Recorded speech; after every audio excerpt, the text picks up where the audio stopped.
तर इयत्ता 10वीचा आपण विज्ञान भाग 2 हा विषय अभ्यासत आहोत। यामध्ये प्रकरण दुसरे सजीवातील जीवनक्रिया भाग 1 हे बघतोय आपण प्रकरण।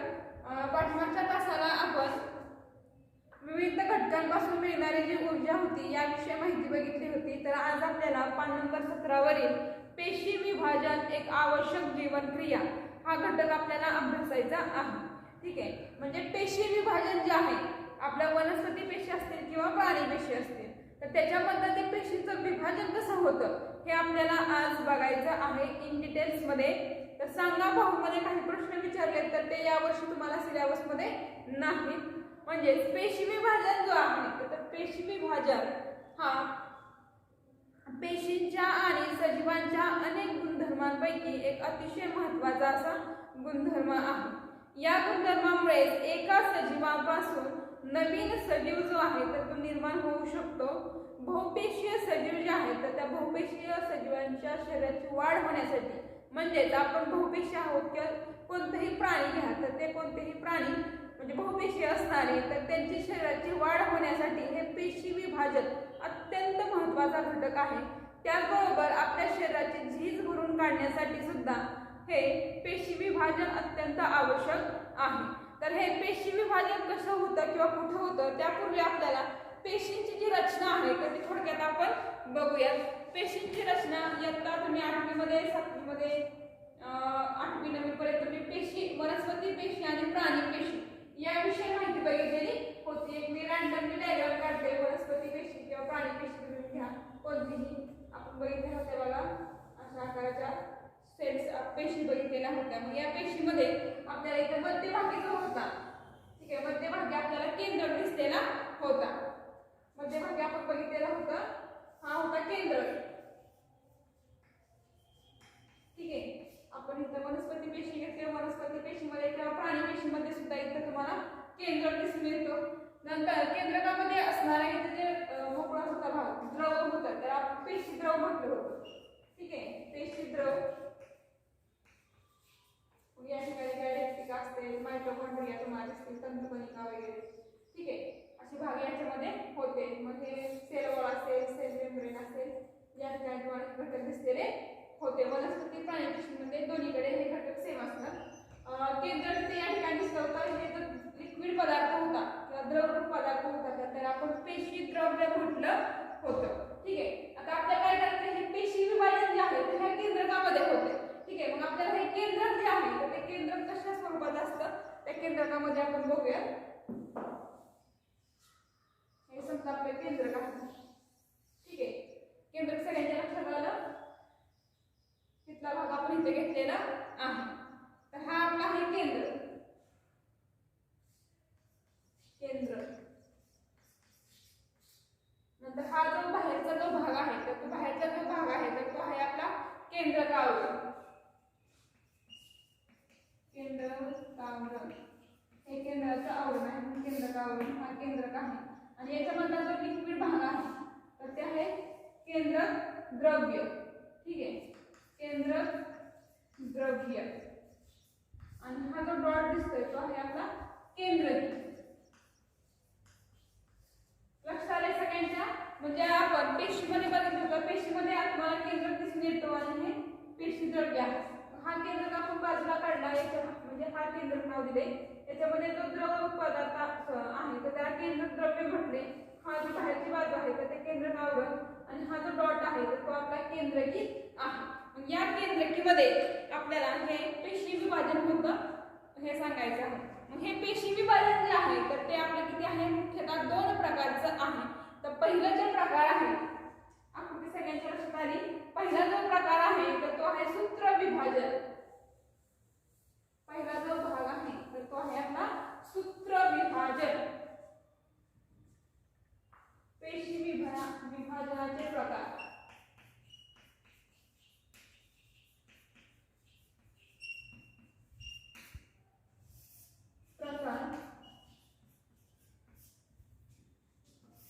त्यातला पहिला जो आहे तर तो आहे सूत्री विभाजन। विभाजन आणि दुसरा जो आहे तर तो आहे अर्धगुणसूत्री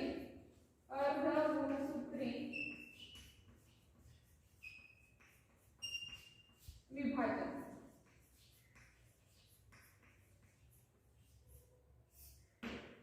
तर बघा सूत्र विभाजन हा जो आहे तर तो कुठं घडून येतो आपल्या शरीरामध्ये असणाऱ्या कायिक पेशी, ठीक आहे, कायिक पेशी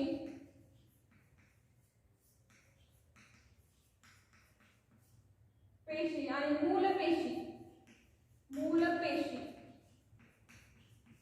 कायिक पेशी आणि मूल पेशी मध्ये सूत्र विभाजन आढळून येतं आणि अर्धगुणसूत्री विभाजन जे आहे तर ते आपल्या शरीरामध्ये ज्या जनन पेशी आहेत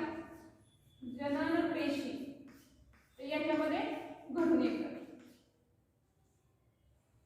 म्हणजे पेशी विभाजनाचा अभ्यास करण्यापूर्वी आपल्याला पेशीची रचना माहित असणं आवश्यक आहे। ही आपण पेशींची रचना बघितलेलीच आहे जी आपण यापूर्वी अभ्यासली होती। आता प्रत्येक केंद्रकी पेशीमध्ये एक केंद्रक असतं, प्रत्येक पेशीमध्ये एक केंद्रक आहे, सगळ्यांच्या लक्षात आलेलं आहे। त्या व्यतिरिक्त इतर पेशी अंगके सुद्धा असतात, फक्त केंद्रक नाही। माइटोकॉन्ड्रिया तंतुकणिका आढळून येते, रिक्तिका आहे, पेशी द्रव्य आहे, हे पेशीचे वेगवेगळे जे अंगक आहेत तर ते त्याच्यामध्ये असतात। या माहितीच्या आधारे आता आपण दोन्ही प्रकारच्या पेशी विभाजनाचा अभ्यास करायचा आहे। कोणत्याही प्रकारच्या पेशी विभाजनापूर्वी पेशी तिच्या केंद्रकामध्ये असलेल्या गुणसूत्रांची संख्या द्विगुणित म्हणजे दुप्पट करते। म्हणजे जर गुणसूत्र संख्या 2 असेल म्हणजे 2n असेल, गुणसूत्र संख्या 2n असेल तर ती काय करते 4n 4n केली जाते। तर थोडे आठवणी दिलेला आहे पुस्तकामध्ये या ठिकाणी, तर ते यावर्षी तुम्हाला सिलेबस मध्ये नाही। नंतर आपल्याला पुढे बघायचं आहे 2n अवस्थेमध्ये प्रत्येक प्रकारच्या गुणसूत्रांची एक जोडी असते, तर फक्त n जो आहे n अवस्थेमध्ये मात्र प्रत्येक प्रकारचे एकच गुणसूत्र असतं आणि त्याचा आकार शेजारील आकृतीप्रमाणे दाखवलेला आहे। तर पुस्तकामध्ये तुम्हाला अशा स्वरूपाची थोडक्यात आपण x म्हणतो ना तशा स्वरूपाची आकृती या ठिकाणी दिलेली आहे आणि या ठिकाणी याचं विभाजन झालेलं आहे। तर ही आकृती दिलेली आहे, तर हे जे नाव दिलेलं आहे तर ते आहे आपली पी भुजा, ठीक आहे, पी भुजा। आपण इयत्ता 9वी मध्ये यांचा स्टडी केला होता। हे जे या ठिकाणी दिसते तर ते आहे आपलं गुणसूत्र बिंदू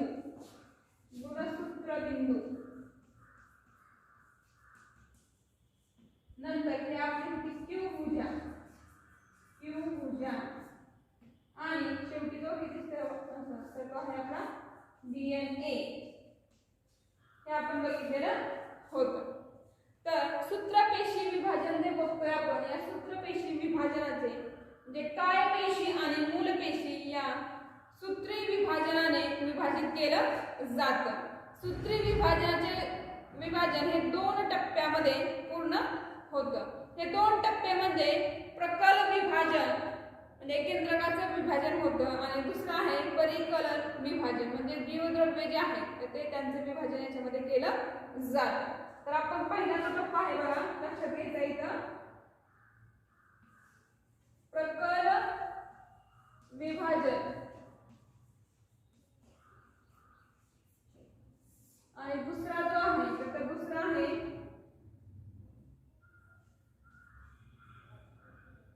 परिकल विभाजन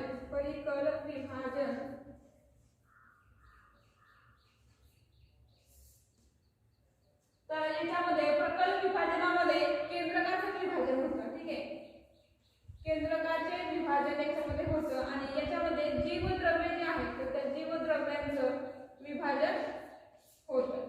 तर आपल्याला प्रकल विभाजन जे दिलेलं आहे तर त्या प्रकल विभाजनाचे 4 टप्पे आहेत, तर ते 4 टप्पे कोणते आहेत तर ते आपण स्टेप बाय स्टेप बघूया। तर त्यातला पहिला जो टप्पा दिलेला आहे तर तो आहे पूर्व अवस्थेचा टप्पा जो दिलेला आहे तर तो आपण बघूया।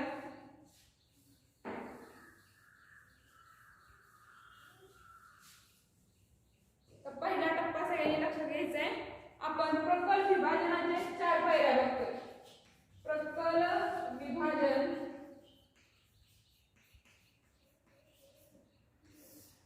4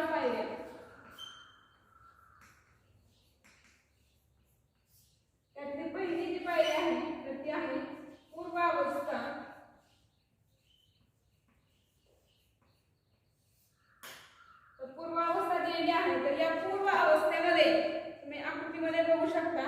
तर या ठिकाणी प्रकल विभाजनाच्या पूर्व अवस्थेमध्ये मूलतः अत्यंत नाजूक धाग्यासारखे असलेले प्रत्येक गुणसूत्राचे वरीभवन म्हणजे फोल्डिंग किंवा गुंडाळी म्हणतो आपण तशा स्वरूपाची होते. समजा अशा स्वरूपाचं आपलं हे केंद्रक आहे. तर या केंद्रकामध्ये बघू शकता इथं. तर या केंद्रकामध्ये तुम्हाला गुंतागुंतीचं स्ट्रक्चर असं दिसेल बघा, तंतू किंवा धागे आपण म्हणतो. तर याच्यामध्ये धाग्यांसारखं अत्यंत नाजूक वरीभवन म्हणजे गुंडाळी किंवा फोल्डिंग म्हणतो आपण वेगवेगळे घातलेले अशा स्वरूपाचे दिसेल. त्याचबरोबर आखूड आणि जाड होऊन या ठिकाणी तुम्हाला गुणसूत्रे जे आहेत तर ते गुणसूत्र हे जे दिसतंय याच्यामध्ये तर ते आहेत आपलं गुणसूत्रे.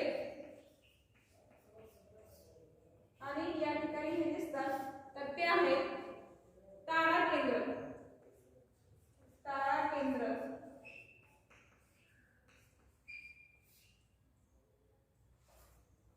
म्हणजेच या ठिकाणी तुम्हाला बघा तर हे जे आहेत आपल्या गुणसूत्र ते आखूड आणि जाड होऊन अर्ध गुणसूत्र जोडीसहित दृश्य व्हायला म्हणजे दिसायला सुरुवात होते.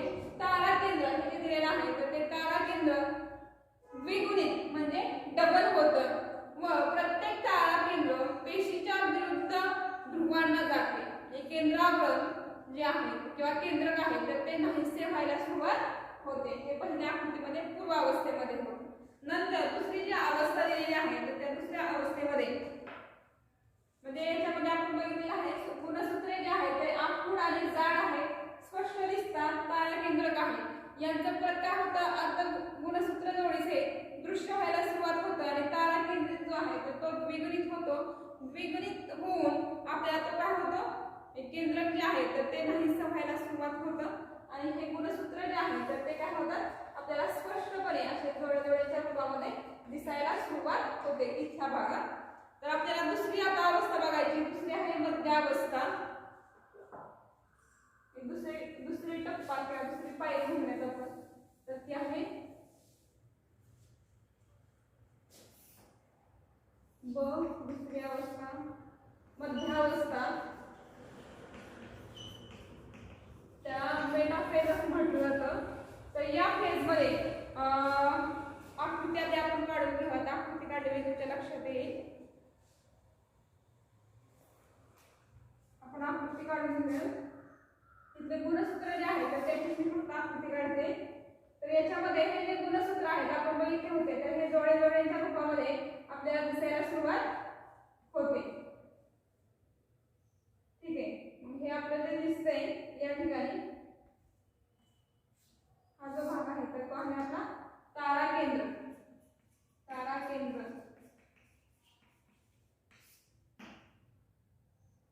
नंतर हे जे आहे अशा स्वरूपामध्ये पुस्तकामध्ये तुम्हाला आकृती दिली बघा. पुस्तकामध्ये आकृती बघू शकता तुम्ही.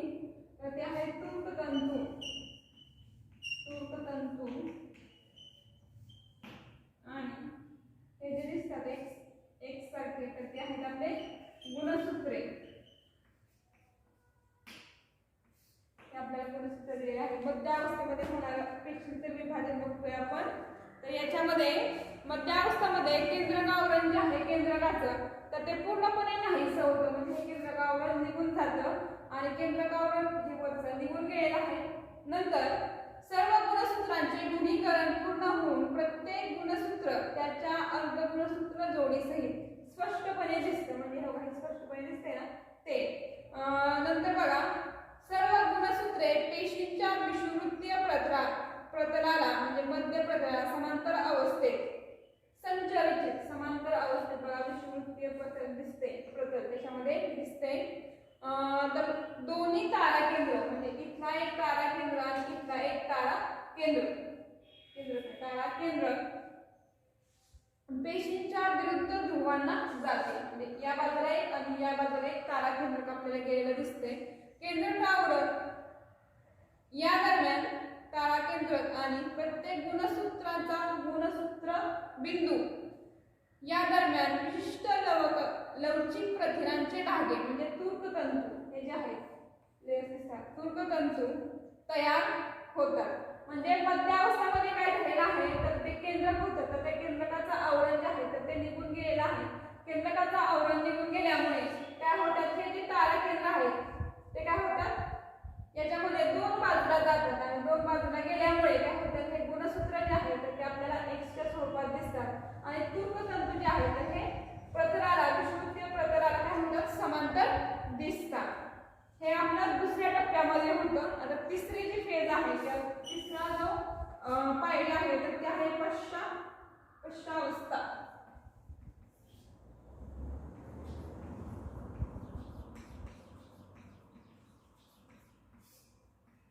त्याला ॲनाफेज असं सुद्धा म्हटलं जातं. तर या ॲनाफेज मध्ये तुम्ही बघू शकता, तर ॲनाफेज मध्ये काय सांगितलेलं आहे तर याची आपण डायग्राम जी आहे ती सर्वप्रथम ड्रॉ करूयात. गुणसूत्रांचा आपण बघतोय. तर याच्यामध्ये गुणसूत्र जे आहे तर ते काय होतात बघा, इथं जोडलेले आहेत तर इकडे काय होतात, हे सेपरेट होतात, म्हणजे जोड्या बाजूबाजूला होतात. नंतर हे आपलं आहे ताराकेंद्र, ठीक आहे, ताराकेंद्र.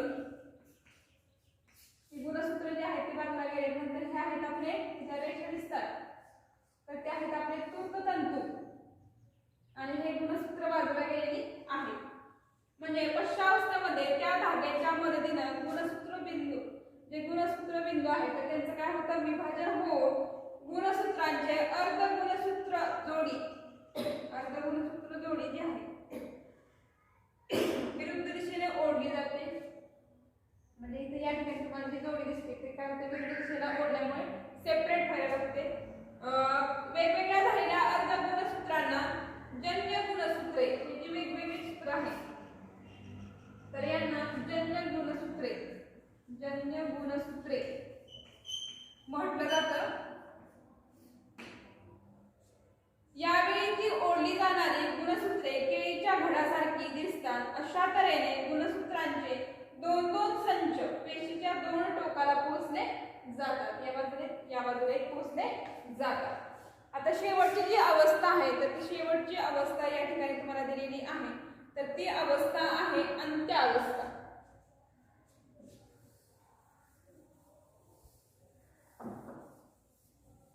शेवटची जी अवस्था आहे तर ती आपण बघतोय ड अवस्था, अंत्यावस्था. त्याला टेलोफेज असं सुद्धा म्हटलं जातं. तर या अवस्थेमध्ये पेशींच्या दोन्ही टोकांना पोहोचलेली गुणसूत्रे या ठिकाणी उलगडत जातात. म्हणजे आपण हे बघतोय बघा, केंद्रकामध्ये असणारे जे आहेत तर ही गुणसूत्रे जी आहेत तर ती सेपरेट झालेली आहेत.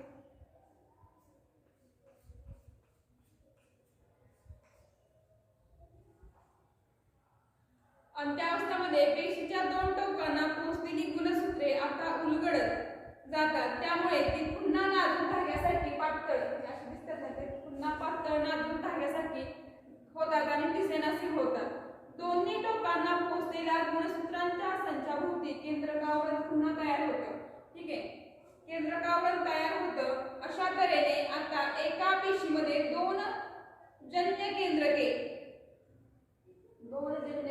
म्हणजे अशा स्वरूपाचे दोन जन्य केंद्रके तुम्हाला दिसतात किंवा तयार होतात. जन्य केंद्रकामध्ये केंद्रका सुद्धा दिसू लागतात, डॉट सुद्धा दिसायला लागतो. तूर्कतंतू नाहीसे होतात. अशा तऱ्हेने प्रकाल विभाजन पूर्ण होते आणि नंतर परिकलन विभाजन सुरू होते. म्हणजे प्रकल विभाजन जे आहे तर ते अशा तऱ्हेने आपलं पूर्ण झालेलं आहे. तर यामध्ये परिकलन विभाजनामध्ये पेशीद्रव्याचं विभाजन होऊन दोन नवीन पेशी तयार होतात. त्यांना जन्य पेशी म्हणजे डॉटर सेल्स म्हटलं जातं.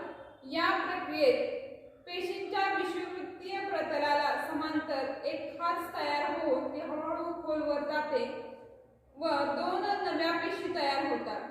वनस्पती पेशीमध्ये मात्र खाच तयार न होता पेशीद्रव्याच्या बरोबर मध्यभागी एक पेशीपटल तयार होऊन परिकल विभाजन तयार होतं. सूत्रपेशी विभाजन शरीराच्या वाढीसाठी अत्यंत आवश्यक आहे. त्याचबरोबर शरीराची झालेली झीज भरून काढण्यासाठी आपल्याला एखादा खरचटला असेल किंवा जखम झाली असेल तरी जखमा भरून काढण्यासाठी अशा सर्व प्रकारच्या रक्तपेशी तयार केल्या जातात. इत्यादी कारणांसाठी सूत्रपेशी विभाजन जे आहे तर ते अत्यंत आवश्यक आहे. थँक्यू.